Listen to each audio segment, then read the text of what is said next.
Hello and welcome to the channel The Stormland. My name is Said Farman and हम discuss करें class 10th की biology. Chapter जो चल रहा था वो है how do organisms reproduce and आज का जो टॉपिक है वो है रिप्रोडक्शन इन ह्यूमन बींग्स। ठीक है, तो इसमें हम कुछ टॉपिक्स पहले डिस्कस करेंगे, उसके बाद हम आएंगे ह्यूमन रिप्रोडक्टिव सिस्टम्स पे, उनके पार्ट्स को डिस्क्राइब करेंगे एंड पाथ पे जानेंगे कहां से क्या होता है। ठीक है, तो सबसे पहले पहला पॉइंट है कि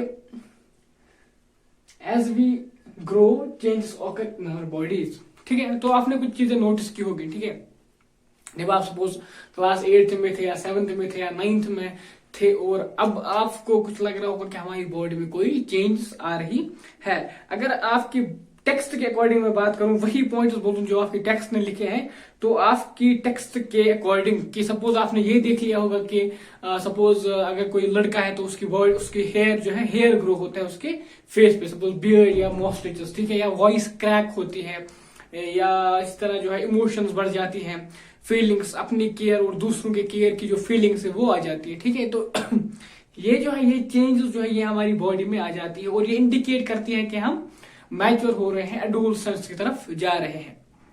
आपने ये भी नोटिस किया होगा कि in both suppose some changes are same in both boys and girls, some are different. कुछ चीजें जो है कुछ चेंज जो है सेम होते हैं। ठीक, सपोज हेयर जो ग्रो होते हैं हमारी बॉडी पे, थिन हेयर जो ग्रो होते हैं वो बोथ बॉयज एंड गर्ल्स में होते हैं। ठीक है, इसी तरह जो है हमारे आर्म पिट्स में जो हेयर ग्रो होते हैं या हमारे जेनिटल एरिया में जो हेयर ग्रो होते हैं वो कॉमन है। इसी तरह डिफरेंट चीजें हैं, डिफरेंट कुछ डेवलपमेंट थे जो बॉयज और गर्ल्स में अलग अलग है। ठीक है, इसी तरह सपोज बॉयज में जो है मॉस्टेचेस आएंगे, बियर्ड आएंगे, गर्ल्स में तो नहीं आएंगे ना ये। ठीक, गर्ल्स में डिफरेंट तरीके के चेंज आएंगे। इसी तरह जो हमारी बॉडी जो है वो ऑयली हो जाती है, उसमें ऑयल ग्लैंड जो है ऑयल स्क्रीट करते हैं और हमें पिंपल्स जो है वो आ जाते हैं। ठीक, पिंपल्स आने लगते हैं हमारे फेस पे या हमारी बॉडी पे। ठीक है, तो वो इंडिकेट करता है कि हम प्यूबर्टी की तरफ जा रहे हैं, हमारी जो एज है प्यूबर्टी की तरफ जा रही है, हम रिप्रोडक्टिव अगर हम वे से देखेंगे तो मैच्योर हो जा रहे हैं। ठीक, दीज चेंजेस ऑकर स्लोली। ठीक, अब क्या है, ये जो चेंज होते हैं हमारी बॉडी में एकदम से नहीं होती। ठीक है, एक साथ नहीं होती, इनमें चेंज से इनमें टाइम लगता है, बहुत ईयर्स लगते हैं, स्लोली कुछ मंथ्स लगते हैं। ठीक है, सपोज एक एग्जांपल बता देता हूं मैं। आपने देखा होगा जो अगर आप 8th में होंगे तो आपके बियर्ड में आपने देखो थोड़े से यहाँ पे थोड़ी सी ये हेयर ग्रो किया था, यहाँ पे थोड़ा सा था, यहाँ पे थोड़ा सा। ठीक, लेकिन जब आप 10th में आ गए तो आपने देखा कि यूनिफॉर्म बियर्ड जो है आने लगी है, तो वो जो है वो स्लोली ग्रो होता है। तो इसी तरह बाकी चेंजेस भी वो स्लोली आ जाती है, एक साथ एकदम एक साथ ही नहीं होता सब कुछ। ठीक,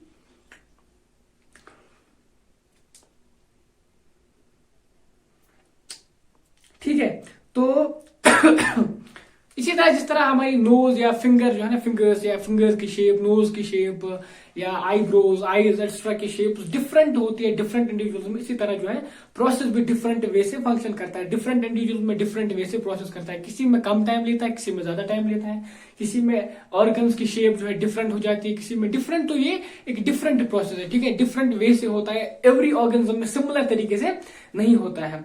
आपकी टेक्स्ट ने जो यहाँ पे ह्यूमन रिप्रोडक्शन दिया है वहां पे एक दो पैराग्राफ दिए हैं जो बहुत ही इंफॉर्मेटिव पैराग्राफ है आपके लिए। अगर आप वो पढ़ोगे तो आपको समझ में आ जाएगा कि मैं कहना क्या चाहता हूं, कौन से डेवलपमेंट्स होती है, कहां से होती है। ठीक है, तो आपके लिए बेटर होगा आप टेक्स्ट को एक बार इस टॉपिक को पढ़ो। ठीक है, ठीक, अब आपको ये पता होगा, हमने डिस्कस किया था जब हमने ये पढ़ा था कि सेक्सुअल रिप्रोडक्शन आ गई। ठीक है, सेक्सुअल रिप्रोडक्शन में हमने ये डिस्कस किया था कि जैसे ही ऑर्गेनिज्म कम्प्लेक्स होता जा रहा है, ऑर्गेनिज्म की बॉडी जो है कम्प्लेक्स होती जा रही है, तो ऑर्गेनिज्म एक पर्टिकुलर हर एक सेल को डिवाइड करके रिप्रोड्यूस नहीं कर सकता। ठीक, ऑर्गेनिज्म को क्या करना पड़ता है, वो पर्टिकुलर, ठीक है, पर्टिकुलर ऑर्गन्स को, पर्टिकुलर टिश्यू को, पर्टिकुलर सेल्स को मॉडिफाई करके उनमें एक कैपेबिलिटी आ जाती है कि वो एक पूरे ऑर्गेनिज्म को जो है डेवलप कर सकते हैं उस एक सेल से। तो हमने ये बोला था कि जो जर्म सेल्स हो जाती है, जो जर्म सेल्स एनिमल्स में बन जाती है, वो जर्म सेल्स कैपेबल होती है कि वो जब मीट करती है आपस में तो वो जाइगोट क्रिएट करती है। जाइगोट में ये कैपेसिटी होती है, ये कैपेबिलिटी होती है कि वो एक ऑर्गेनिज्म को बना सकता है, एक ऑर्गेनिज्म को क्रिएट कर सकता है। तो वही जो है वो प्रोसेस जो है हमें स्टार्ट होने लगती है जैसे ही हम प्यूबर्टी में आ जाते हैं। कौन सी प्रोसेस? वो जर्म सेल्स बनने की, और जर्म सेल्स को कैरी करने के लिए जो चीजें चाहिए, जो टिश्यूज चाहिए, जो ऑर्गन चाहिए, वो डेवलप होने लगते हैं। क्या होता है कि जैसे ही हम एडोलसेंस की तरफ जाते हैं तो हमारी बॉडी ग्रोथ जो होती है वो ऑलमोस्ट कंप्लीट हो जाती है। तो उसके बाद क्या होता है, हमारी बॉडी ग्रोथ की तरफ एनर्जी कम करके उन ऑर्गन्स को डेवलप करने के लिए एनर्जी को यूटिलाइज किया जाता है। ठीक है, ये प्रोसेस बहुत बॉयज एंड गर्ल्स में होती है। क्या होता है कि एक ऑर्गन या जो टिश्यूज है जहां पे जर्म सेल्स क्रिएट होती है, जहां पे जर्म सेल्स बनती है, वो जर्म सेल्स वहां पे डेवलप होना स्टार्ट होती हैं। ठीक, और क्या मैकेनिज्म होता है, कैसे होती है, वो हम अलग अलग डिस्कस करेंगे male and female reproductive system में। ठीक, नेक्स्ट है ट्रांसफॉर्म जर्म सेल्स और स्पेशल ऑर्गन। तो स्पेशल ऑर्गन जो है वो क्रिएट किए जाते हैं, वो डेवलप किए जाते हैं, उनकी डेवलपमेंट पे ज्यादा फोकस होता है जैसे ही हम प्यूबर्टी में पहुंच जाते हैं, क्योंकि वहां पे फिर हम सेक्सुअली हमें मैच्योर होना है। तो उसके लिए कुछ पर्टिकुलर स्पेशल ऑर्गन्स हैं जो यूज होते हैं उस प्रोसेस में, उनको डेवलप किया जाता है। ठीक है, तो सॉरी, ह्यूमन में अगर हम देखेंगे तो ह्यूमन में मेल एंड फीमेल में अगर देखेंगे तो male reproductive system and female reproductive system है। यहां पे जो डायग्राम बनाई है मेल रिप्रोडक्टिव सिस्टम की डायग्राम है। ठीक है, मैंने इसको सिंपल वे में ड्रा किया है ताकि आपको जो है इसके नाम याद रखने हैं। आपके लिए ये सारे नाम जो है नए हैं। ठीक है, ये नए नाम जो है ये आपको याद रखने, इसलिए मैंने कुछ ही नाम लिखे हैं, वरना अगर अच्छे से मैं इसको लेबल करूं तो और भी अभी 10-15 नाम और आ जाएंगे, तो आप फिर इसको टफ समझोगे। अभी सिंपल वे में आपको क्या करना है, ठीक है। सबसे पहले हमने पढ़ा था टेस्टिस। ठीक है, टेस्टिस हमने पढ़ा था, ये यहाँ पे टेस्टिस की डायग्राम ये वाला। ठीक, यहाँ पे इसको लिखा है लेबल के टेस्टिस। ठीक, टेस्टिस दो होते। ठीक, तो अगर आपको याद होगा जब हमने एंडोक्राइन सिस्टम पढ़ा तो हमने बोला था टेस्टिस से निकलता है टेस्टोस्टेरोन। ठीक, टेस्टोस्टेरोन क्या करता है, वो करता है ह्यूमन मेल में मेल कैरेक्टर्स को डेवलप करता है, सपोज बियर्ड का लाना, बॉडी हेयर ग्रो करना। ठीक है, वो वॉइस जो है उसमें क्रैकिंग पैदा होती है, हॉर्सनेस एक्सेट्रा, वो जो है वो चीजें टेस्टोस्टेरोन करता है। तो एक यहाँ पे ये यूज होता है एज एंडोक्राइन ग्लैंड। ठीक, वहां पे हमने एंडोक्राइन सिस्टम पढ़ा था। और क्या करता है, ये एक्सोक्राइन ग्लैंड भी है। क्यों, ये स्क्रीड करता है, यहां से कुछ चीजें निकलती हैं। क्या निकलती है, मेल जर्म सेल्स। क्या निकलती है, मेल जर्म सेल्स। ठीक है, मेल जर्म सेल्स मतलब स्पर्म्स। क्या, स्पर्म्स। ठीक है, स्पर्म जो है वो यहाँ पे मैन्युफैक्चर किए जाते हैं, यहाँ पे उनको बनाया जाता है और फिर यहाँ पे उनको भेज दिया जाता है। तो टेस्टीज को क्या होता है, टेस्टीज हमारी बॉडी से बाहर होते हैं। टेस्टीज में स्पर्म की डेवलपमेंट के लिए 2 to 3 डिग्री जो है लेस टेम्परेचर चाहिए होता है। ठीक, less temperature than our body temperature. हमारा बॉडी टेम्परेचर नॉर्मली 37 होता है। ठीक है, 37 डिग्री सेल्सियस होता है, और यहाँ पे उससे 2 या 3 डिग्री कम चाहिए होता है, तभी स्पर्म डेवलप हो सकते हैं। तो उसके लिए क्या किया जाता है, नेचर ने क्या किया है, जो ये टेस्टिस है इनको बॉडी से बाहर रखा जाता है। ठीक, एक सैक में रखा है, एक बैग में रखा जाता है, जिस बैग को हम बोलते हैं स्क्रोटम। क्या बोलते हैं, स्क्रोटम। ठीक, स्क्रोटम बोलते हैं उस बैग को या उस सैक को जिसमें होते हैं। तो टेस्टिस में क्या होता है, टेस्टिस में अंदर अगर हम डिवाइड करेंगे इसको तो बहुत सारे पार्ट्स होते हैं। ठीक है, टेस्टिकुलर रग्यूल्स होते हैं, 250 टेस्टिकुलर रग्यूल्स, फिर इसी तरह उसके बाद सेमिनिफरस ट्यूब्यूल्स। तो अभी के लिए उसके बाद रेटी टेस्टी, वासा एफरेंशिया, एपिडाइडिम्स। तो अभी आपको क्या याद रखना है, सिंपल। ठीक है, टेस्टिस में जो भी मैन्युफैक्चर होते हैं स्पर्म के कैसे होते हैं हमें वो नहीं दिया गया, हमें सिंपली स्ट्रक्चर को समझना है, पार्ट्स को याद रखना है। तो क्या होता है, यहाँ पे स्पर्म्स क्रिएट किए जाते हैं और लास्ट पे वो पहुंच जाते हैं यहाँ पे। ठीक है, ये जो यहाँ पे स्ट्रक्चर है ये कॉइल्ड होता है, इस पे ऐसे कॉइल्ड फॉर्म में इस पे वो लगा रहता है, तो इसको हम बोलते हैं एपिडाइडिम्स। क्या बोलते हैं, एपिडाइडिम्स,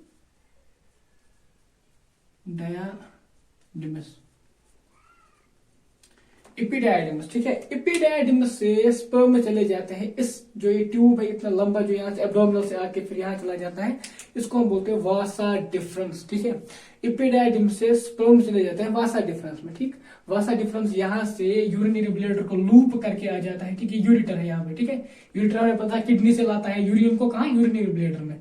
तो उसको जो है यहाँ पे लूप करके इसके ऊपर से आता है यूरिनरी ब्लैडर से, और यहाँ पे मीट होता है किसके साथ, यूरिथ्रा के साथ। यूरिथ्रा जो है यहाँ से निकलता है यूरिनरी, ये जो यूरिनरी ब्लैडर यहाँ से निकलता है यूरिथ्रा। ये जो दो टेस्टिस से 2 वास डिफरेंस आते हैं, ये जाके उसी के साथ कनेक्ट होते हैं। ठीक है, उसके साथ ही उसके बाद क्या होता है, ये कॉमन पैसेज होती है, यूरिथ्रा जो है कॉमन पैसेज होती है both for urine and sperms. ठीक है, दोनों के लिए कॉमन पैसेज कौन होता है, यही यूरिथ्रा। कहा, मेल में। ठीक, फीमेल में डिफरेंट होता है।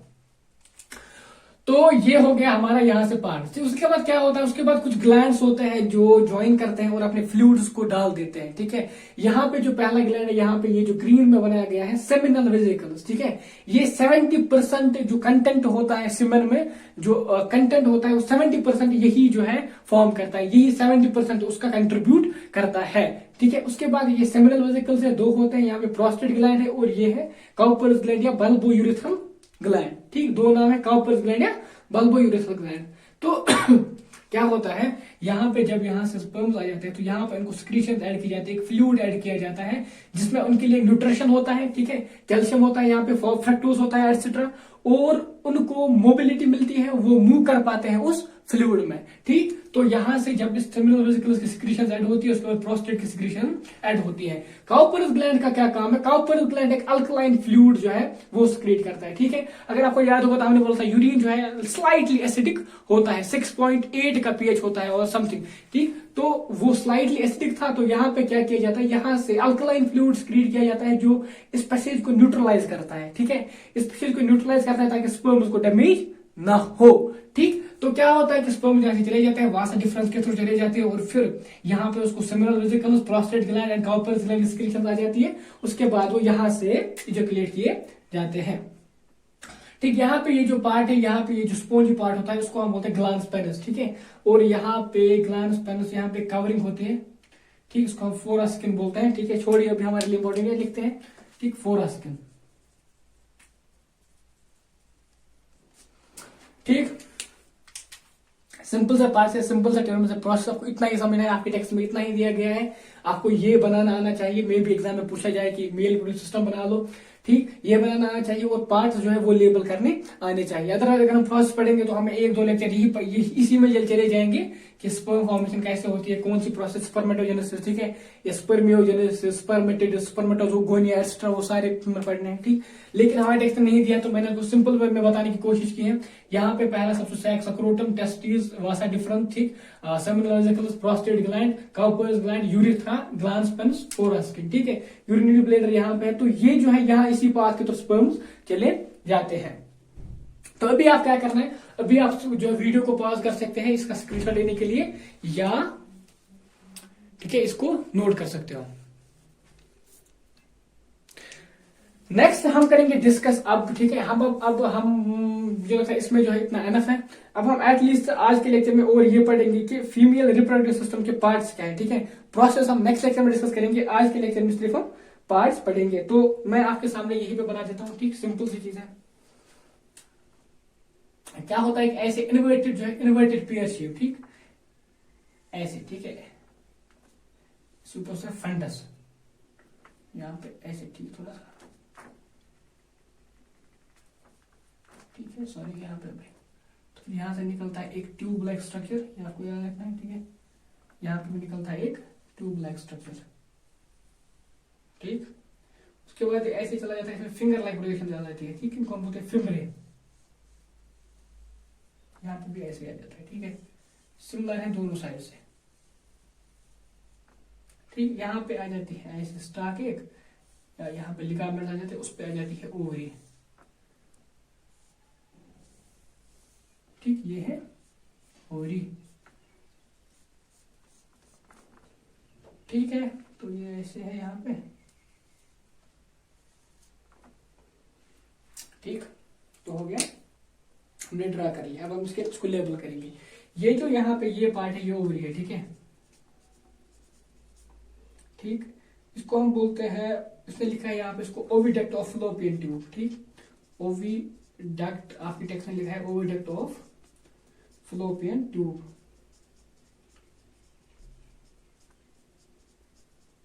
ये क्या है, ये है यूट्रस, और ये है सर्विक्स, ये है वेजिना। ठीक, इसको बोलते हैं फलोपियन ट्यूब।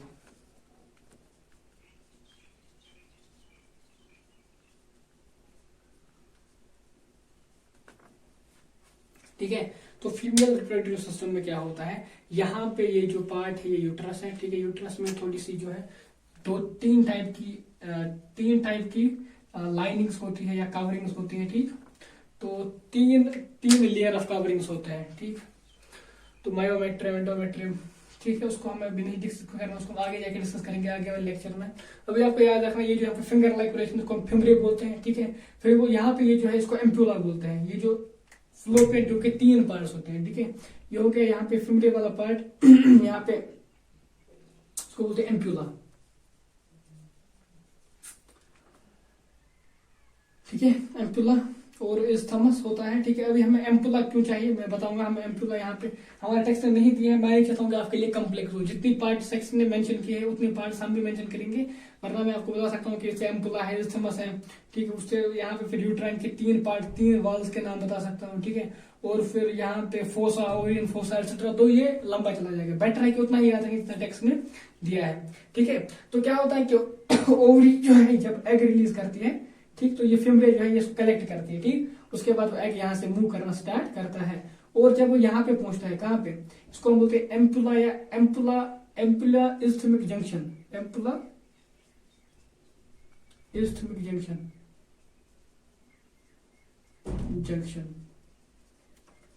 यहाँ पे हो जाती है फर्टिलाइजेशन, ठीक है। डिस्कस करेंगे नेक्स्ट लेक्चर में। अभी के लिए आपको क्या देखना है, ओवरी कहाँ पे है, इसका नाम क्या है, ठीक। इसका नाम क्या है, ये फ्लोपियन ट्यूब है, ये यूट्रस है, ये सर्विक्स है, ये वेजाइना है। तो ये आज के लेक्चर में मुझे लगता है इतना एनफ है। अगर आप ये सारे पार्ट्स याद रखते हो और ये वाले पार्ट्स के नाम याद रखते हो तो ये आज के लेक्चर में मोर देन एनफ है। और जो मैंने बोला है यहाँ पे ये सारा आपके टेक्स्ट में भी लिखा है, आप चाहो तो एक बार टेक्स्ट को पढ़ के ये सारा आपको समझ में आ जाएगा। तो क्या करना है अभी के लिए तो इतना ठीक है। नेक्स्ट लेक्चर में हम फीमेल जो है वहां पे जो जर्म सेल्स है उनकी प्रोसेस पढ़ेंगे, वहां पे क्या होता है, कैसे डेवलप होती है और फिर क्या होता है, क्योंकि मेल और फीमेल में डिफरेंट प्रोसेस होता है। मेल में जो प्रोसेस ऑफ स्पर्म फॉर्मेशन है या स्पर्मेटोजेनेसिस बोलते हैं हम इसको, ये स्टार्ट होती है after puberty almost 12 to 13 year की एज में। लेकिन फीमेल में क्या होता है, जैसे एम्ब्रियो में ही जो है एग्स बन जाते हैं, ठीक। एग सेल जो है एम्ब्रियो में ही बनना स्टार्ट होती है, इसलिए प्रोसेस थोड़ा डिफरेंट है, लेकिन हम पढ़ेंगे नेक्स्ट लेक्चर में। अभी के लिए आपको क्या करना है, वीडियो को शेयर करना है अपने फ्रेंड्स के साथ। जो अभी आपकी क्लास में पढ़ रहे हैं उनको नहीं पता है तो उनको बता देना है। चैनल को सब्सक्राइब करके जाना है, अगर आप नए हैं बेल आइकन को भी प्रेस करना है। लाइक का बटन तो दबाना ही दबाना है, क्योंकि लाइक के बटन से हमें एनर्जी मिलती है, ठीक है। और जो कोई पॉइंट आपको लगता है कि डिस्कस नहीं हुआ है, डिस्कस करना चाहिए, मुझे फिर से बोलना चाहिए, तो आप कमेंट सेक्शन में बताइएगा, मैं वो नेक्स्ट लेक्चर में पहले डिस्कस करूंगा, ठीक। और बाकी thanks for watching, thanks a lot.